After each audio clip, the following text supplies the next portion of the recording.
I am ready for love. Why are you hiding from me? I'd quickly give my freedom to be held in your captivity. Captivity?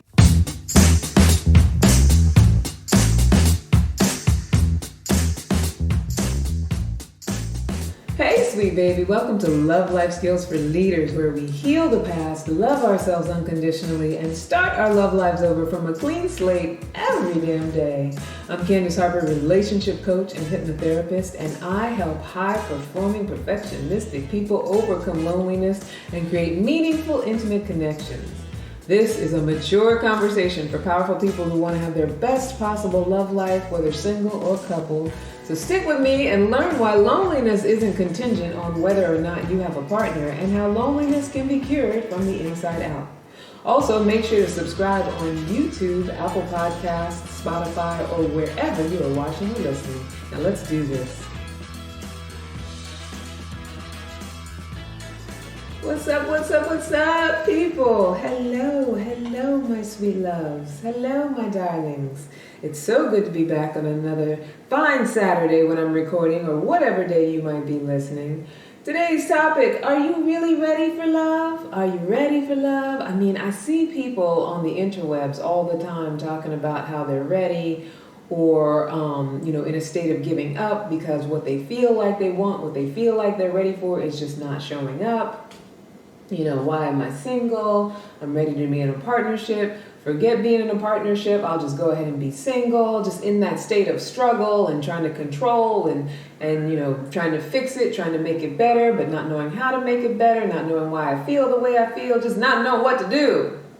There's a lot of people out there in this state, and some people do feel like they're really ready for love, right? Some people are in the state of like, I know I'm ready for that partner. But here's the thing, your readiness is determined by its existence. So you ain't ready until it actually exists. And I know that sounds like a terrible conundrum, like a terrible catch-22, like a paradigm wrapped in an enigma. But readiness is determined by existence. Right? You'll know you're ready when that partner has appeared and you recognize them. But I decided, why not do a little bit of an assessment? Like, how do I assess if I'm really ready? Because if I'm aware of those things that are making it that my partner isn't in existence, that my partner hasn't come into fruition, if I'm aware of what those things are, then I'm more apt to be able to vibrate on the level of readiness and then have it be in existence. Ciao. That's some deep stuff. You feel like you can do it? You feel like you can take this journey with me? Because trust me when I tell you, when you are ready, the living is good. It's so good. Trust me when I tell you, it's so good. I can testify. When you are really ready and that love appears, ooh, let me tell you. All right, so let's go through the checklist to determine if you are truly ready for love. Are you really ready to be seen, heard, and accepted? And in a loving, healthy, sustainable relationship. Let's take a moment, take a deep breath, and let it out. My breath was a little bit noisy because I got the allergies, so just don't mind me. But we're gonna assess.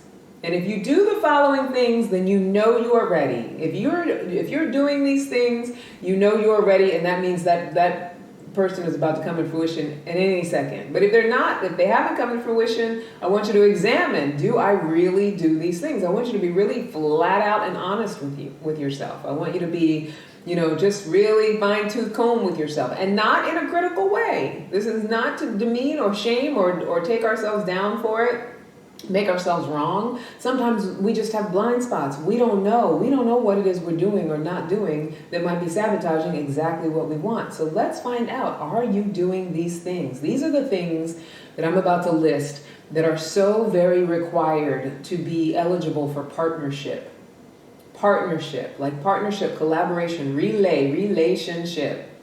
If you want to be eligible for those things, if you want to be vibrating on the level of those things, to to where you are in a healthy partnership. And this counts for even if you're already in a relationship. If you're already in a relationship and it's not working, or you're, coming up against feeling single in a relationship, feeling lonely in a relationship, this will work for you too. As a matter of fact, if you already have a body there, a person that's there, and you start practicing these things, you'd be amazed at how that person will reveal themselves as either your right partner that you should be with and that you just needed to work out some kinks with, or not the right person, and will open you up so that you can be with the right person.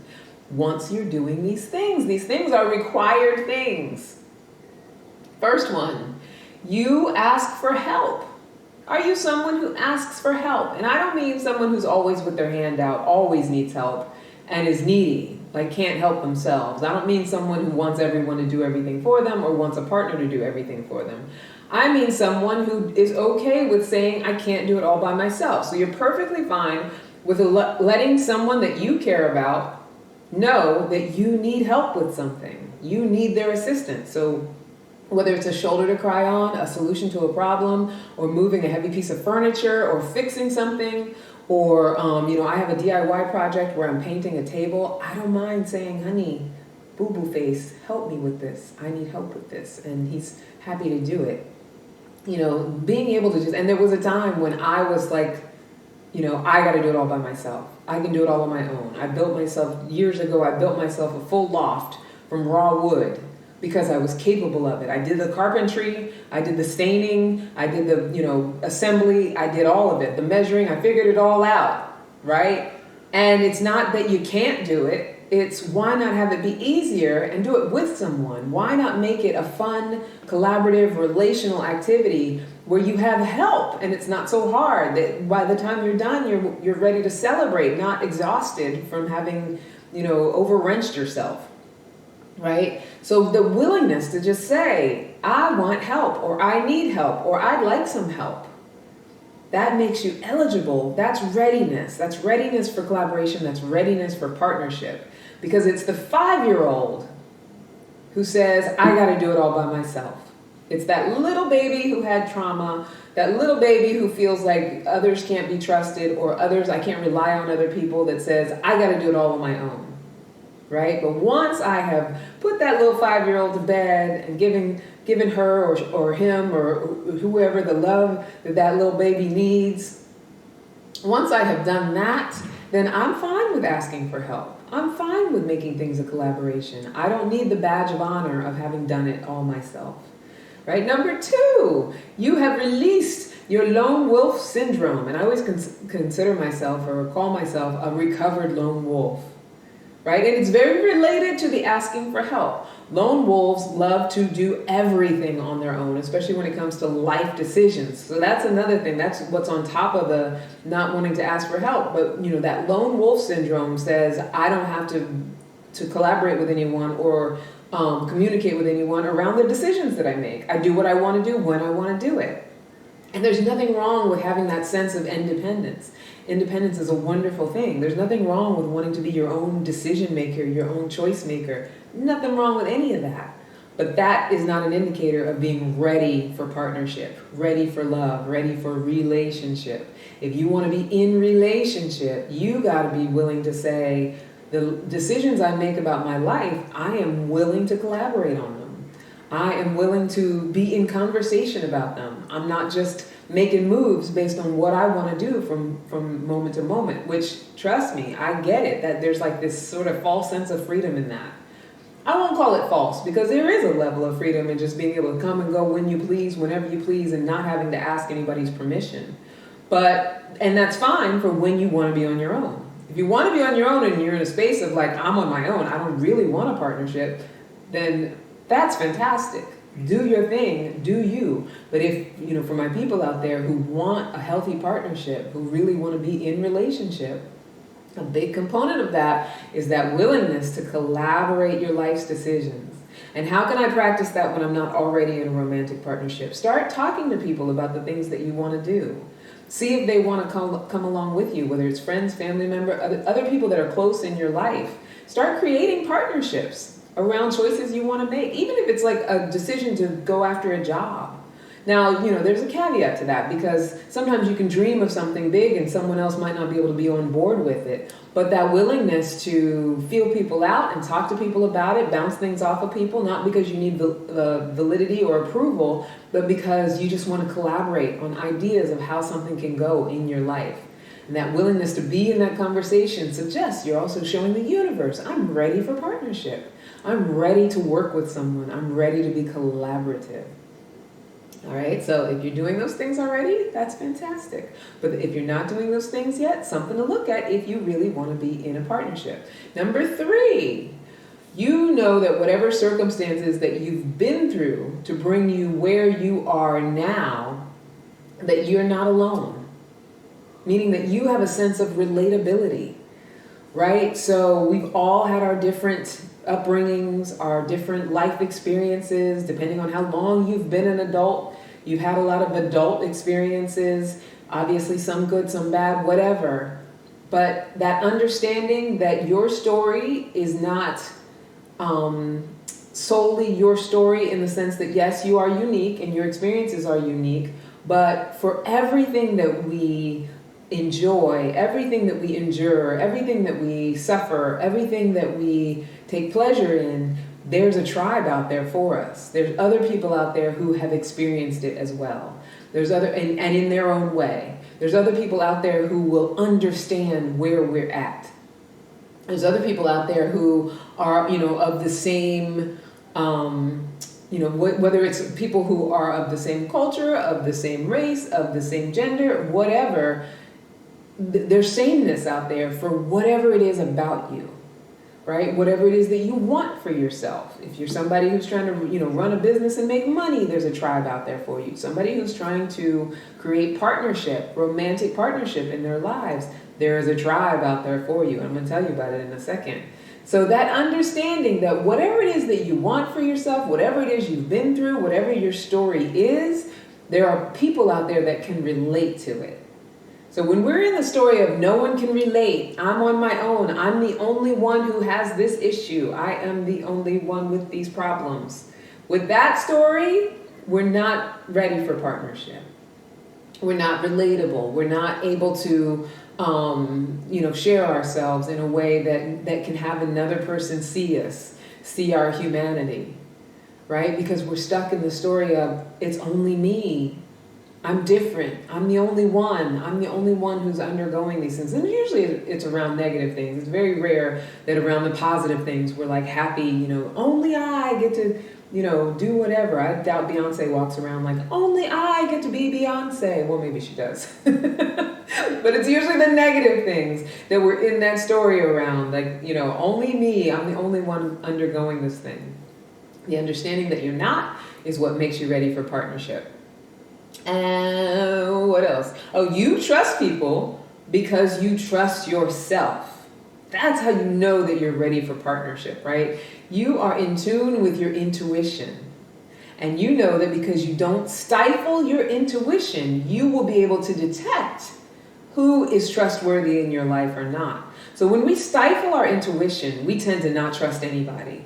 Because if you just set that rule, you put up that wall of safety, a lot of times that's what our consciousness tells us. So if I just make everybody have to prove to me that they can be trusted, then I'll be safe, which is a falsehood, right? Because there's a lot of people out there that can, make you believe that they can be trusted and then still do something that's betrayal. But here's the thing. When you're willing to actually follow your intuition and not stifle it, when you're willing to really listen to what our gut always knows. It always knows. You'll never hear anybody say, well, my gut told me that this was a fantastic person right before they stole all my money. You'll never hear anybody say that. They might say, oh, I really thought that he was really great and he was the one for me. And then know in the back of their mind that there were some signs. There were some red flags, there were some indications that he probably wasn't, or that he was out of alignment, but I ignored those things because I wanted to get him in my life. I wanted to have him in my life. That's what you'll more often hear people say.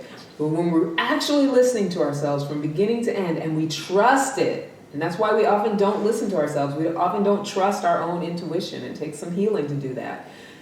When you're in that state of, I trust my intuition, so I know I can trust people. When I meet someone who's worthy and trustworthy and in integrity and someone that I know I can rely on, my gut knows it. I can feel it. I can feel it about that person, right? There's no questioning. There's no nagging in the back of my mind. There's no, well, what if?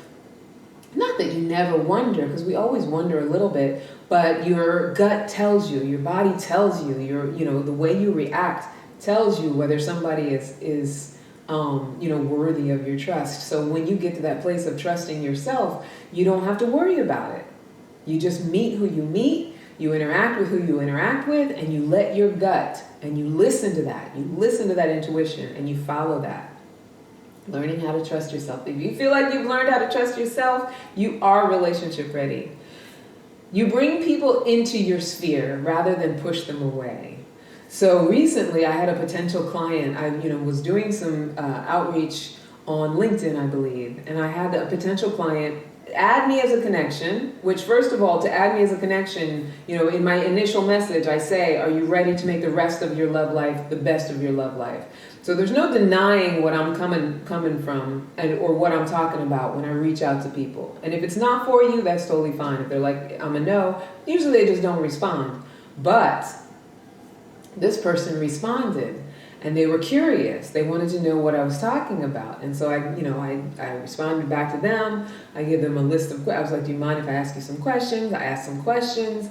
And then their whole thing was to prove to me that they have made the decision that they're going to be single for the rest of their lives. They're perfectly happy single. Everything's perfectly good, and they're all good. They're just going to remain single, right?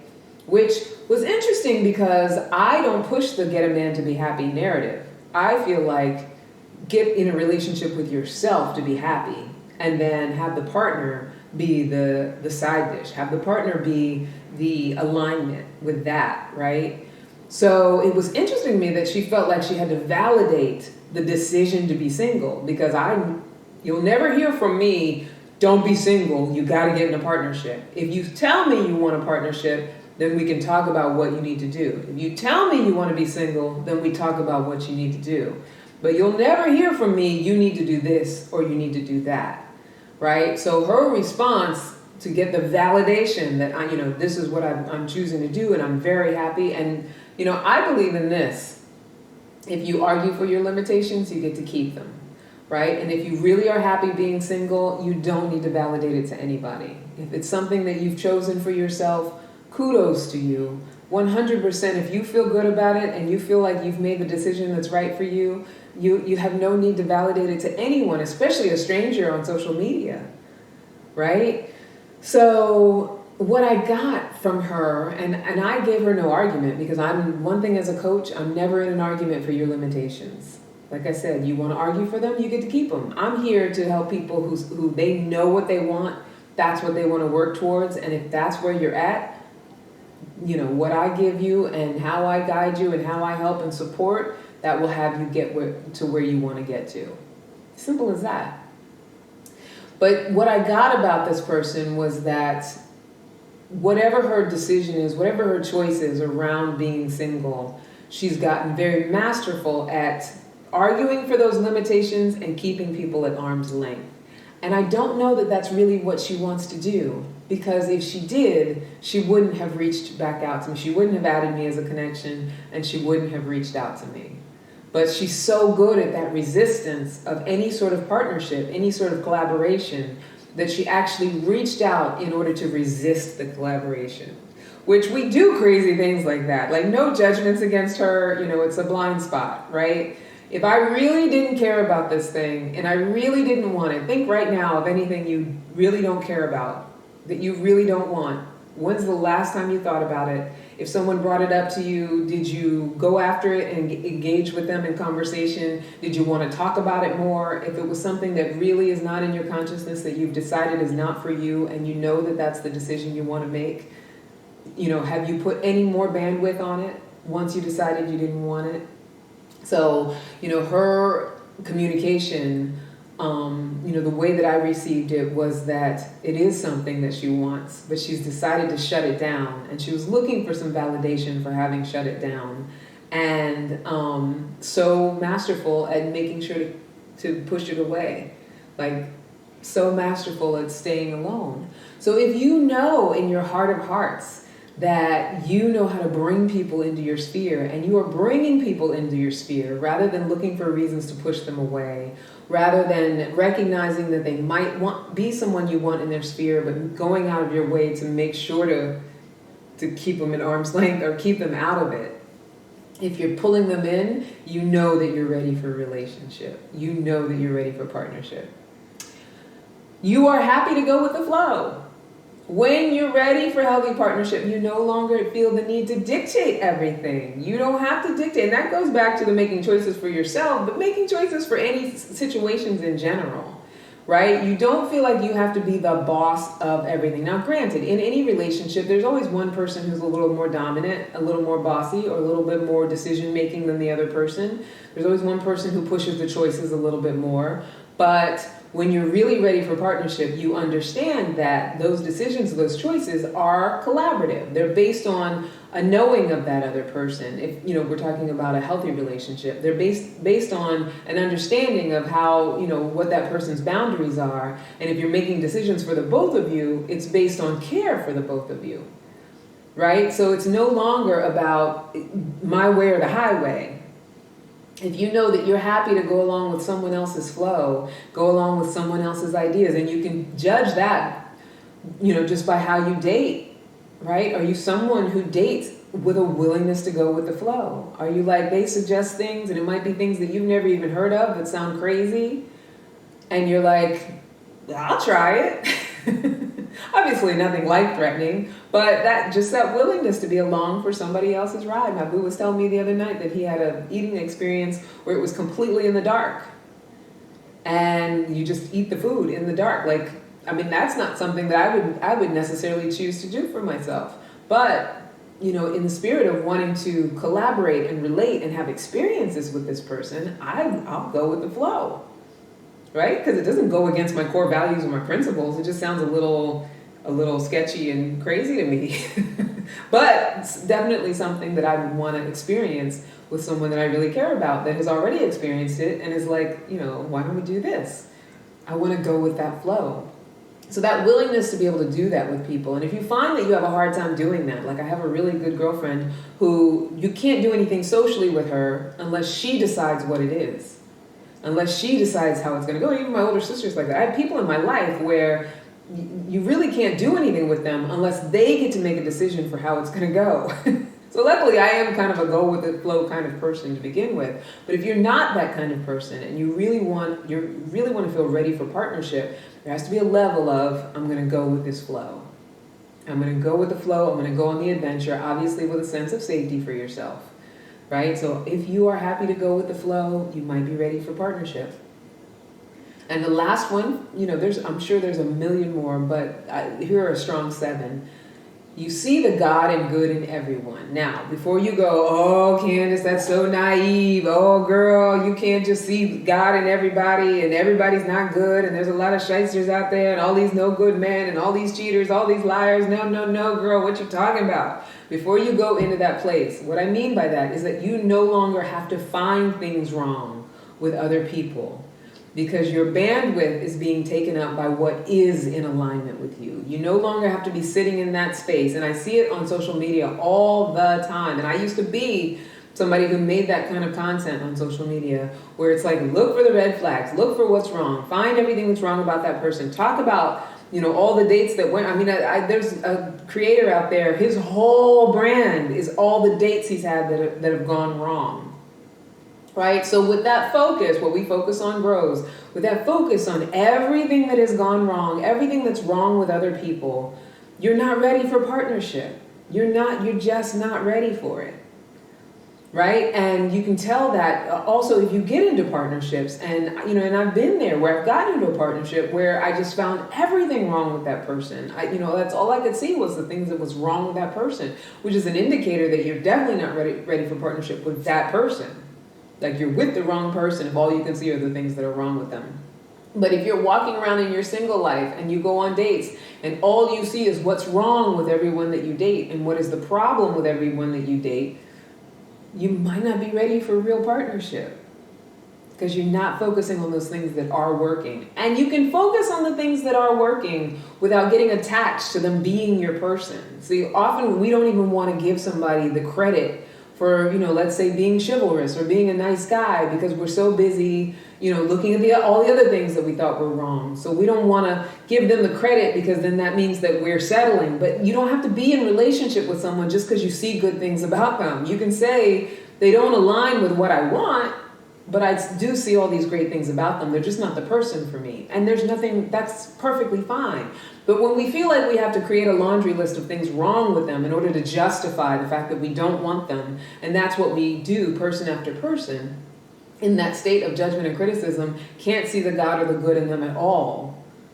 We set ourselves up for that being our bandwidth, that being where we put our bandwidth, where we put our focus, and that being what we continue to experience. So you're not ready for a relationship if you're still doing that.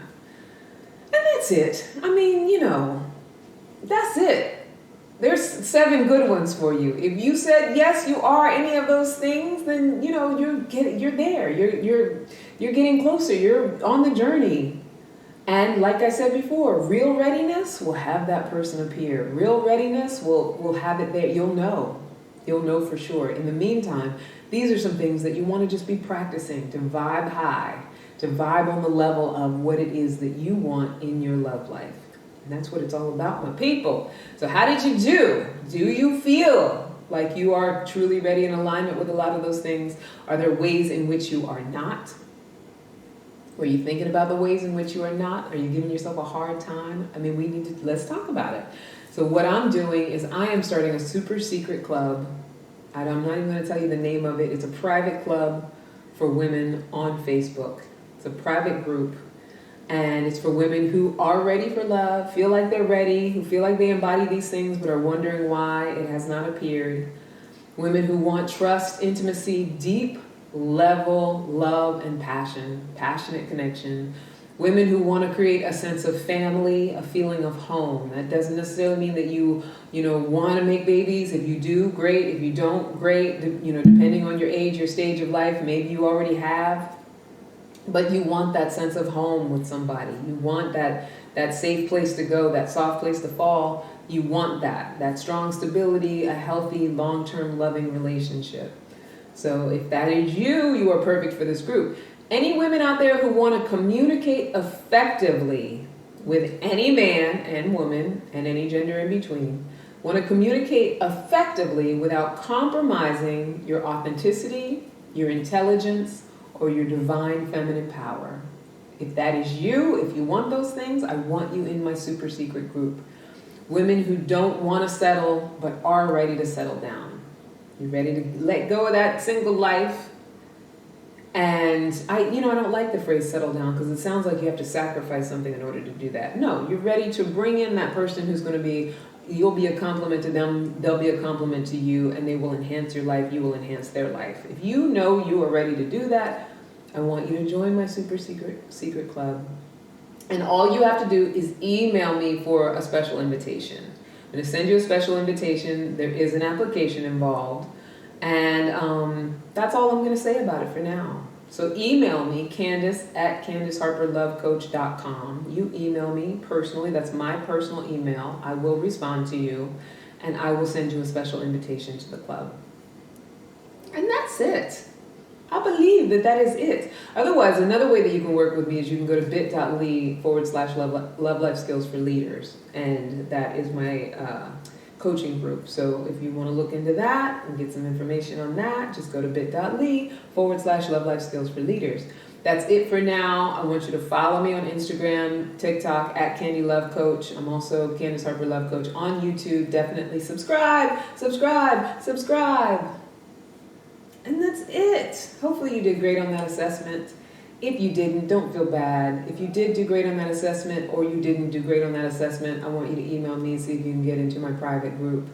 And I want you to tune in next week for another episode. I don't know what I'm going to be talking about next week, but it'll be exciting. Until next time, keep being unapologetically you and give yourself grace, my sweetheart. I love you so much. Bye now.